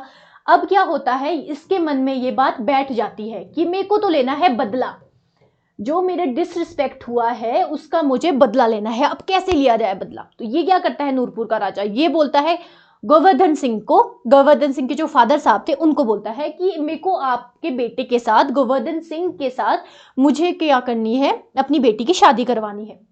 तो उसका जो फादर है वो भी बोल देता है कि चलो ठीक है करवा लेते हैं शादी। अब जो गोवर्धन सिंह की बारात चल पड़ती है, गुलेर से बारात चली, पहुंची नूरपुर तक।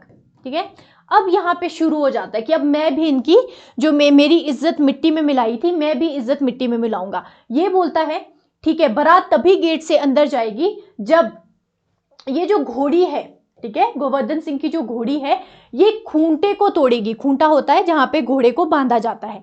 अब ये जब खूंटे को तोड़ेगी तभी बारात आगे जाएगी। अभी जो खूंटा था नॉर्मल खूंटा नहीं था, जैसे नॉर्मली खूंटा लगाया जाता है लक्कड़ का, वैसा खूंटा नहीं था। ये एक बड़ा पेड़ था, पेड़ को काट के ऐसा बनाया गया था, ऐसा रिप्रेजेंट किया गया था कि ये खूंटा है, बट उसकी जड़ें बहुत ज्यादा डेप्थ में थी। अब घोड़ी क्या करती है, घोड़ी बेचारी इस खूंटे को तोड़ तो देती है, ठीक है, पूरा तोड़ तो देती है, बट इसकी रीढ़ की हड्डी टूट जाती है, घोड़ी वहीं पे मर जाती है, ठीक है। अभी भी इसका मोटिव पूरा नहीं हुआ था, क्योंकि खूंटा तो टूट गया ना, रिस्पेक्ट जो ह्यूमिलिएट करना चाहता था वो तो नहीं हुआ। तो ये नेक्स्ट प्लॉट करता है। नेक्स्ट प्लॉट में क्या करता है, जितने भी बाराती आए थे इंक्लूडिंग राजा, उसके खाने में जहर मिला देता है कि अब तो मार ही देना है, तभी मेरी आत्मा को शांति मिलेगी, ठीक है। गुलेर की जितनी बारात आई थी सबके खाने में जहर मिला देता है। अब यहाँ पे एक दासी थी जो गुलेर की थी, बट उसकी शादी नूरपुर में हुई थी। गुलेर की थी, शादी नूरपुर में हुई थी। वो यहाँ के जो राजपुरोहित थे उनको बता देते थे कि ऐसा ऐसा कुछ होने वाला है। अब इन्हीं बारातियों में से एक नगाड़ा वादक था जिसको इसका इलाज आता था कि कैसे क्या बोलते हैं ये जहर निकालना है। अब जहर को निकालने के लिए ये सबको बोल देता है कि जब तक नगाड़ा बजता रहेगा, जब तक मैं नगाड़ा बजा रहा हूं तब तक कोई खाना नहीं खाएगा। जैसे ही नगाड़ा बजाना बंद हो जाता है तभी सब लोग खाना खाएंगे, क्योंकि जो नगाड़ा है ये जहर सारा का सारा इस नगाड़े के अंदर आ जाएगा, एंड जब सारा जहर अंदर आ जाएगा तो ये नगाड़ा फूट जाएगा, ऐसा बोला इसने। तो इसमें से एक बहरा था, जैसे आप यहाँ पे देख रहे हो, ये खाना खा रहा है बढ़िया, ये तो सब रुक गए, ठीक है, ये सब रुके हुए, बट ये जो बहरा था इसने तो नहीं सुना, इसने खाना खाया और इवेंचुअली ये मर गया, और ये अपना नगाड़ा बजाता रहा और एंड में ये फूट गया। उसके बाद जितने भी बाराती थे सबने खाना खाया। इसके बाद बारात अपनी वापस जाने लगी। अब गोवर्धन चंद बोलता है कि ये जो मेरा इन लॉ था या मेरा क्या बोलते हैं ससुर था, इसकी बेटी है, ससुर से अब मैं कैसा बदला लूं, कैसे मैं क्या करूं, इसने हमने इतना सब कुछ, इसने तो मारने की कोशिश करी।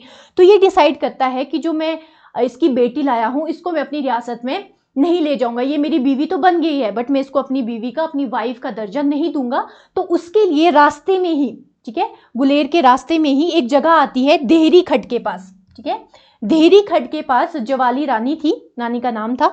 देहरी खड्ड के पास 10-15 गांव को इकट्ठा करके एक रियासत बनाई जाती है, उसका नाम था ज्वाली रियासत। और यहाँ पे ज्वाली के फोर्ट्स भी बनाए जाते हैं। मैं पिक्चर्स ऐड करना भूल गई हूँ, बट आज की डेट में वो जो ज्वाली जगह है पूरी, अब तो बढ़िया वहाँ पे लोग रहते हैं, बढ़िया छोटा सा कस्बा सा बना हुआ है, बट जो फोर्ट है वो बहुत ही बुरी कंडीशन में है। फोर्ट्स आज भी है जिनको, जहाँ पे लोग जो आसपास के जितने भी लोग हैं सभी ये कहानी बताते हैं, फोर्ट्स आज भी है बट कंडीशन बहुत बेकार है। तो ये थी वो रानी जिसके बारे में मैं आपको स्टार्टिंग में बता रही थी कि रानी की विदाई तो हुई बट वो कभी अपने ससुराल पहुंच ही नहीं पाई।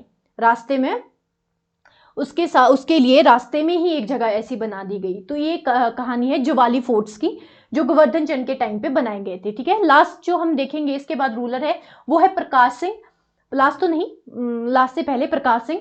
प्रकाश सिंह महाराजा संसार चंद का कंटेम्परेरी था। ध्यान सिंह, अब देखो क्या है, महाराजा संसार चंद का टाइम पीरियड है। इस टाइम पे महाराजा संसार चंद, किसी को कोई डाउट है तो पूछ सकते हो, नहीं तो हम आगे मूव कर रहे हैं, ठीक है, जल्दी से बता दो।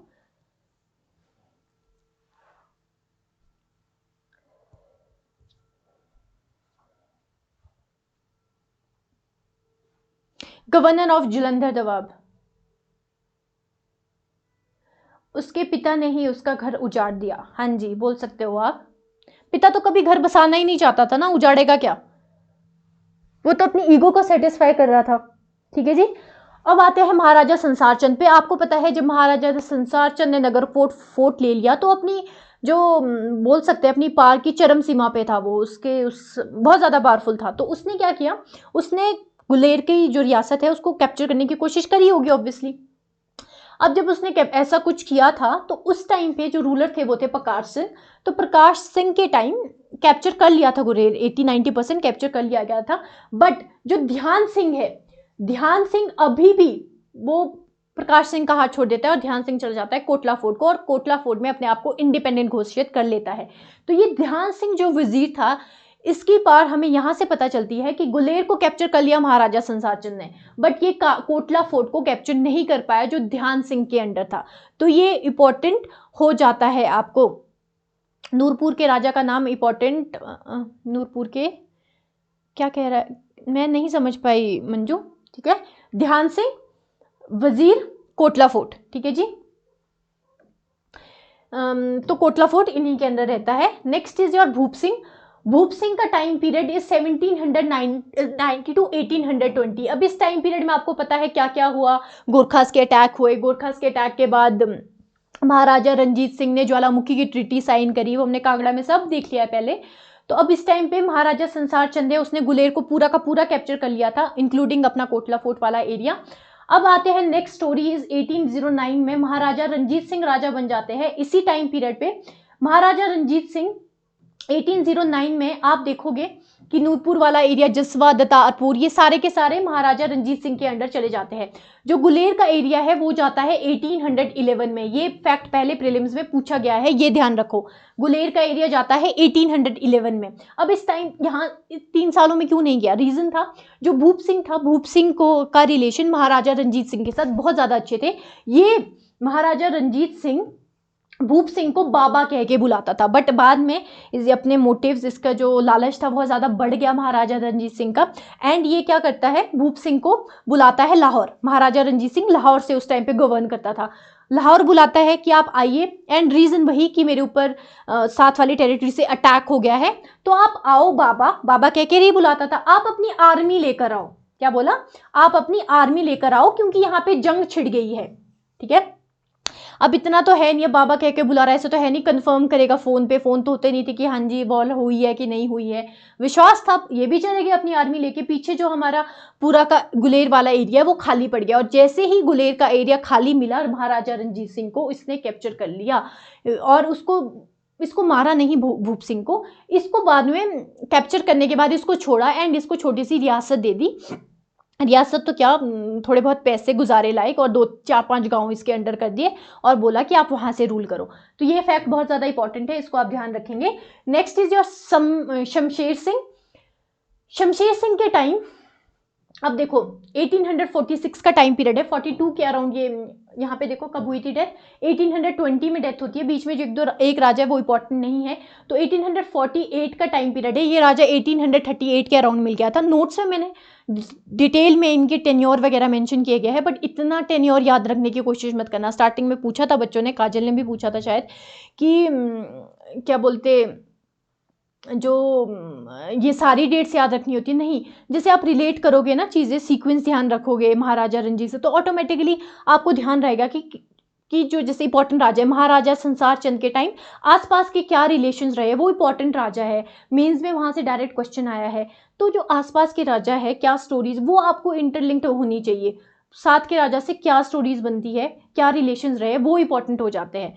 जैसे नूरपुर ये गोवर्धन चंद वाली स्टोरी इंपॉर्टेंट हो गई। इसके साथ ही अगर कोई महाराजा संसार चंद के टाइम, जैसे उसने ईश्वर सेन ऑफ मंडी को कैप्चर करके नादौन में रखा था, ये मतलब ऐसी सारी स्टोरीज है, ये इंपॉर्टेंट हो जाती है। सॉरी, अब आते हैं शमशेर सिंह पे। इस टाइम पे जो गुलेर की रियासत थी वो ब्रिटिश के अंदर चल जाती है अंडर डॉक्ट्रीन ऑफ लैप्स। अब ये क्या था, इसके अंदर मतलब मैंने कहा था ना, अलग अलग ये अपना लाते रहते थे इंडियंस के साथ डील करने के लिए, अलग अलग एक्ट्स बोलो आप, अलग अलग आप इनकी पॉलिसीज बोलो, लाते रहते। तो एक पॉलिसी थी डॉक्ट्रीन ऑफ लैप्स। इसके अंदर ये था कि अगर आपका आगे वंशज नहीं होता है तो आपकी टेरिटरी ऑटोमेटिकली, अगर आपके डिसेंडेंट्स नहीं होते तो आपकी टेरिटरी ऑटोमेटिकली ब्रिटिश के अंदर चली जाएगी। गोद लिया हुआ बच्चा इसमें वैलिड नहीं होता था। जैसे कि झांसी का जो रानी लक्ष्मीबाई थी, उन्होंने गोद लिया बच्चा था, तो उसको नहीं मानते थे ये इनहेरिटेंस आगे ना, तो इस वजह से इसका कोई बच्चा नहीं हो पाया, तो आगे जो टेरिटरी थी वो ब्रिटिश के अंदर चली जाती है। तो ही वॉज द फर्स्ट रीगल दरबारी ऑफ द कांगड़ा रीजन। ये इंपॉर्टेंट हो जाता है, ये नहीं है, ही वॉज नॉट, यहाँ पे थोड़ा सा गड़बड़ हो गई है। इसको ये वाला इसका पॉइंट है, ये वाला पॉइंट ऊपर आ जाना था। Last ruler is Baldev Singh, ठीक है, बलदेव सिंह लास्ट रूलर थे गुलेर रियासत के, ठीक है जी। He was the first regal दरबारी। कौन? बलदेव सिंह, शमशेर सिंह नहीं, बलदेव सिंह। नोट्स में तो होगा बट अभी के लिए Baldev Singh was the first regal दरबारी of Kangra region, Kangra region के फर्स्ट रीगल दरबारी, मतलब ये दरबार होते थे, इनके अलग अलग दरबार बुलाएंगे। जैसे आप देखोगे 1877 का दरबार था, 1911 का दरबार था, तो उस दरबार में आने की अनुमति इनको ही होती थी, जो रीगल दरबारी बनाए जाते थे। समझ सकते हो आपकी ज़्यादा इनके क्या है पोजीशन में, थोड़े रिलेशन में ये अच्छे हैं, तो उनको ही बनाएंगे ब्रिटिश रीगल दरबारी। ठीक है, दरबार बनाए जाते थे, अपनी दरबार इसलिए कि अपनी जो जितनी भी वेल्थ है, ठीक है, अपना जो ऑरा है, अपना जो स्टेटस है, उसको दिखाने के लिए दरबार, अलग अलग रीजन की वजह से, या फिर कोई क्वीन बनी है ब्रिटेन में नहीं, तो उसको उसको मतलब उसकी जो उसको सेलिब्रेट करने के लिए इस तरीके से नई नई, इसलिए दरबार बनाए जाते थे। तो शमशेर सिंह वॉज दी दरबारी। ठीक है, फर्स्ट रीगल दरबारी। तो यहाँ तक कोई डाउट है तो आप पूछ सकते हो। एंड हमारा आज कांगड़ा पूरा खत्म हो चुका है, विद ऑफशूट्स खत्म हो गया है। अब रहता है इंपॉर्टेंट प्लेसेस भी है। अगर आप लोखरा देखोगे तो उसमें इंपॉर्टेंट प्लेसेस का मेंशन किया गया है। वो जितने भी इंपॉर्टेंट प्लेसेस हैं, मैंने बिलासपुर के भी नहीं करवाए आपको भी, चंबा के भी नहीं देखे हमने, कांगड़ा के भी नहीं देखे। तो इंपॉर्टेंट प्लेसेस हम अलग से करेंगे। जैसे हमारी अभी तो हम हिस्ट्री कर रहे हैं ना, अगर ध्यान हो आपको तो स्टार्टिंग से लेकर अभी तक हमारा हिस्ट्री चला हुआ है। हिस्ट्री हमने हम पहुंचे थे मेडिवल राजपूत स्टेट्स हमने फाउंड होते हुए देखे, राणाज और ठाकुर का हमने फॉल डाउन देखा। उसके बाद जो स्टेट्स इमर्ज होकर आए हमने वो शुरू किया है। ठीक है, पहले हमने बिलासपुर देखा, फिर चंबा देखा, उसके बाद आप मंडी देख रहे हैं। तो ये सारे स्टेट्स की भी हिस्ट्री चली हुई है। हिस्ट्री खत्म होगी उसके बाद ज्योग्राफी, हाँ एक चीज़ है ज्योग्राफी स्टेट वाइज, वो हम सारी डिटेल में कर रहे हैं। ज्योग्राफी अलग से भी होनी है, लेक्स हमने अलग से करनी है, बट डिस्ट्रिक्ट हिस्ट्री के साथ हम ज्योग्राफी देख रहे हैं, क्योंकि ज्योग्राफी पता होनी चाहिए, लोकेशन पता होनी चाहिए, रिवर्स पता होनी चाहिए। ठीक है जी, कोई डाउट है तो पूछिए, वरना हम क्लास एंड करते हैं।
नूरपुर,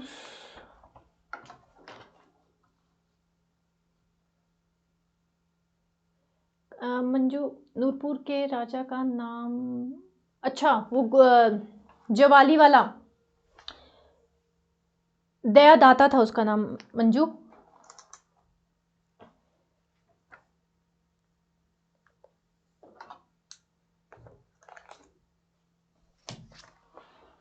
ठीक है, जो नूरपुर का राजा था, नूरपुर का राजा उस टाइम पे दयादाता था। दयादाता नाम से बिल्कुल ही अलग, इधर दयादाता था और यहाँ पे गोवर्धन, गुलेर में कौन है, गोवर्धन सिंह। दयादाता था एंड यहाँ पे गोवर्धन सिंह था। इनके बीच इसकी बेटी थी जवाली एंड इसकी वाइफ। और कोई डाउट है?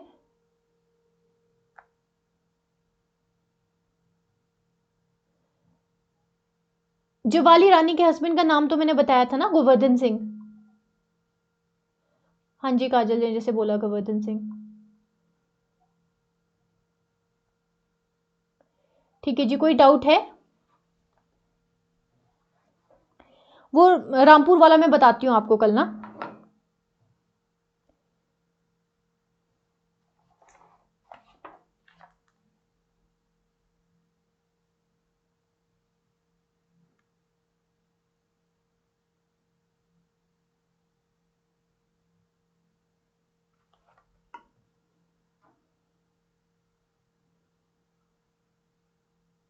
और किसी को डाउट है तो पूछिए।